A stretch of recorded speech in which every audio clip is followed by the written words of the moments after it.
श्री कृष्ण गोविंद हरे मुरारे, हे नाथ नारायण वासुदेव। श्री कृष्ण गोविंद हरे मुरारे, हे नाथ नारायण वासुदेव। हे नाथ नारायण वासुदेव, हे नाथ नारायण वासुदेव, हे नाथ नारायण वासुदेव, हे नाथ नारायण। नमस्कार, आप सभी का बहुत बहुत स्वागत है श्री उदासी दरबार चैनल में। आज हम पाप मोचनी एकादशी व्रत कथा श्रवण करेंगे। पुराणों के अनुसार चैत्र मास की कृष्ण पक्ष की एकादशी, जिसे पाप मोचनी कहा जाता है, अर्थात पाप को नष्ट करने वाली। हिंदू धर्म में कहा गया है कि संसार में उत्पन्न होने वाला कोई भी मनुष्य ऐसा नहीं है जिससे जाने अनजाने में पाप ना हुआ हो। पाप एक प्रकार की गलती है जिसके लिए हमें दंड भोगना पड़ता है। ईश्वरीय विधान के अनुसार पाप के दंड से बचा जा सकता है यदि जीव पूर्ण श्रद्धा और भाव से पाप मोचनी एकादशी का व्रत रखे और प्रायश्चित करे कि वह जीवन में कभी पाप करने का प्रयास नहीं करेगा। वह सदा अपने जीवन में पुण्य को संचित करेगा और सदा पापों से बचेगा। इस प्रकार जो यह व्रत करता है उसके समस्त पाप नष्ट हो जाते हैं। युधिष्ठिर ने भगवान श्री कृष्ण से कहा, हे मधुसूदन, आपने फाल्गुन मास के शुक्ल पक्ष की आमल की एकादशी के बारे में विस्तार पूर्वक बतलाया। अब आप चैत्र माह के कृष्ण पक्ष में आने वाली एकादशी का क्या नाम है तथा उसकी विधि क्या है? कृपा करके यह सब विस्तार पूर्वक बतलाइए और मेरी बढ़ती हुई जिज्ञासा को शांत करिए। भगवान श्री कृष्ण ने कहा, हे राजन, चैत्र मास के कृष्ण पक्ष की एकादशी को पाप मोचनी एकादशी के नाम से जाना जाता है। इस एकादशी के दिन भगवान श्री विष्णु की पूजा करने का विधान है।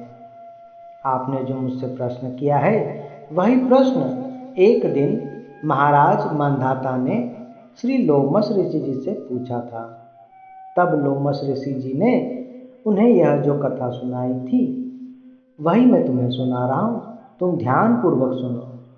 राजा मांधाता ने धर्म के गुह्यतम रहस्यों के ज्ञाता श्री महर्षि लोमश जी से पूछा, हे ऋषि श्रेष्ठ, मनुष्य के पापों का मोचन किस प्रकार संभव है? कृपा कर कोई ऐसा सरल उपाय बताए जिससे सभी को सहज ही पापों से छुटकारा मिले और मुक्ति प्राप्त हो जाए। महर्षि लोमश ऋषि जी ने कहा, हे राजन, चैत्र मास के कृष्ण पक्ष एकादशी का नाम पाप मोचनी एकादशी है। उसके व्रत से मनुष्य के अनेकों पाप नष्ट हो जाते हैं। मैं तुम्हें इस व्रत की कथा सुनाता हूँ, तुम ध्यान पूर्वक श्रवण करो। प्राचीन समय में चैत्र रथ नामक एक वन था। उसमें गंधर्वों की कन्याएं निरंतर किन्नरों के साथ वे विहार किया करती थी। वहां सदैव वसंत का मौसम रहता था, अर्थात उस स्थान पर सदा नाना प्रकार के सुगंधित पुष्प खिले रहते थे। अनेक ऋषि मुनि उस स्थान पर तपस्या करते रहते थे। स्वयं देवराज इंद्र भी चैत्र और वैशाख मास में देवताओं सहित वहां आकर क्रीड़ा किया करते थे। उसी वन में मेधावी नाम के एक ऋषि भी थे जो निरंतर तपस्या में लीन रहते थे। वे भगवान शिव के परम भक्त थे।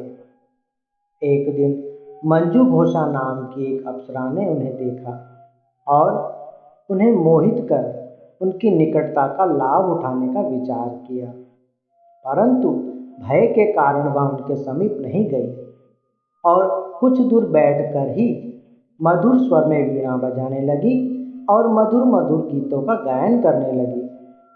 उसी समय कामदेव भी उधर से गुजर रहे थे। उनकी नज़र उस अप्सरा पर गई और वह उसकी मनोभावनाओं को समझ गए। और सोचा इसकी सहायता करूं। उसी समय शिव भक्त महर्षि मेधावी को अप्सरा द्वारा जीतने में कामदेव उसकी सहायता करने लगे। कामदेव ने उस सुंदर अप्सरा के भौहों को धनुष बनाया, कटाक्ष को उसकी प्रत्यंचा बनाई, उसके नेत्रों को संकेत और कुचों को कुरी बनाकर मंजू घोषा अप्सरा को सेनापति बनाया। इस तरह कामदेव उस मेधावी ऋषि को जीतने को तैयार हुए। उस समय महर्षि मेधावी भी युवावस्था में थे और काफी हृष्ट पुष्ट थे। उन्होंने यज्ञोपवीत तथा दंड धारण कर रखा था। वे दूसरे कामदेव के समान प्रतीत हो रहे थे। मंजू घोषा ऐसे सुंदर ऋषि को देखकर उनकी सुंदरता पर मुग्ध हो गई और अपने गीतों, चूड़ियों और नुपुरों की झंकार तथा नृत्य और हाव भाव दिखाकर मुनि को रिझाने लगी। कुछ समय तक यही क्रम चलता रहा और अंत में कामदेव ने ऋषि को पराजित कर दिया। महर्षि मेधावी भी मंजू घोषा के मधुर गीतों पर तथा उसके सौंदर्य पर मोहित हो गए और वह अप्सरा मेधावी मुनि को कामदेव से पीड़ित जानकर उनके समीप पहुंच गई और उनसे आलिंगन करने लगी। महर्षि मेधावी उसके सौंदर्य पर मोहित होकर अपनी तपस्या और शिव रहस्य को भूल गए और काम के वशीभूत होकर उसके साथ रमण करने लगे। काम के वशीभूत होने के कारण मुनि को उस समय दिन रात का कुछ भी ज्ञान न रहा और काफी समय तक वे रमण करते रहे। तदुपरांत मंजू घोषा उस मुनि से बोली, हे ऋषिवर, मुझे यहाँ पर आए हुए बहुत समय हो गया है, अतः अब आप मुझे स्वर्ग जाने की आज्ञा दीजिए। अप्सरा की बात सुनकर ऋषि ने कहा, हे मोहिनी, तुम आज संध्या को तो आई हो, प्रातः काल होने पर तुम चली जाना। ऋषि के ऐसे वचनों को सुनकर अप्सरा कुछ समय तक वहीं रुकी। इस प्रकार दोनों ने साथ साथ रमण करते हुए बहुत समय बिताया। मंजू घोषा ने एक दिन ऋषि से कहा, हे विप्र, अब आप मुझे स्वर्ग जाने की आज्ञा दीजिए, मेरा यहाँ पर बहुत समय व्यतीत हो गया है। मुनि ने इस बार भी वही कहा, हे रूपसी, अभी ज्यादा समय व्यतीत नहीं हुआ है, अभी तो आधी रात भी नहीं हुई है, कुछ समय और ठहरो, फिर तुम चले जाना। मुनि की बात सुनकर अप्सरा ने कहा, हे ऋषिवर, आपकी रात तो बहुत लंबी है जो समाप्त ही नहीं हो रही है। आप जरा स्मरण कीजिए कि मुझे यहाँ पर आए हुए कितने वर्ष बीत गए हैं। अब और ज्यादा समय तक यहाँ ठहरना क्या उचित है। उस अप्सरा की बात सुनकर मुनि को समय का बोध हुआ और वह गंभीरता पूर्वक विचार करने लगे। जब उन्हें समय का ज्ञान हुआ कि उन्हें अप्सरा के साथ रमण करते हुए 57 वर्ष 7 महीने और 3 दिन बीत गए हैं, यह ज्ञान होते ही उस अप्सरा को वह काल का रूप समझने लगे। इतना ज्यादा मेरा समय भोग विलास में व्यर्थ चला गया, इस कारण उन्हें बड़ा क्रोध आया। अब वह भयंकर क्रोध में जलते हुए उस तप नाश करने वाली अप्सरा की तरफ भ्रिकुटी तान कर देखने लगे। क्रोध से उनके अधर कांपने लगे और इंद्रियां बेकाबू होने लगी। क्रोध से थरथराते स्वर में मुनि ने उस अप्सरा से कहा, मेरे तप को नष्ट करने वाली दुष्टा, तू महापापिन और बहुत ही दुराचारिणी है।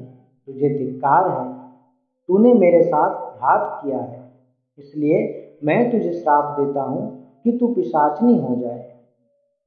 मुनि के क्रोध युक्त श्राप से वह अप्सरा पिशाचनी बन गई। अपनी ऐसी हालत देखकर वह भयभीत हो गई और मुनि से दोनों हाथ जोड़कर प्रार्थना करने लगी, हे महाराज, अब मुझ पर क्रोध त्याग कर प्रसन्न होइए और कृपा करके बताइए कि इस श्राप का निवारण किस प्रकार होगा।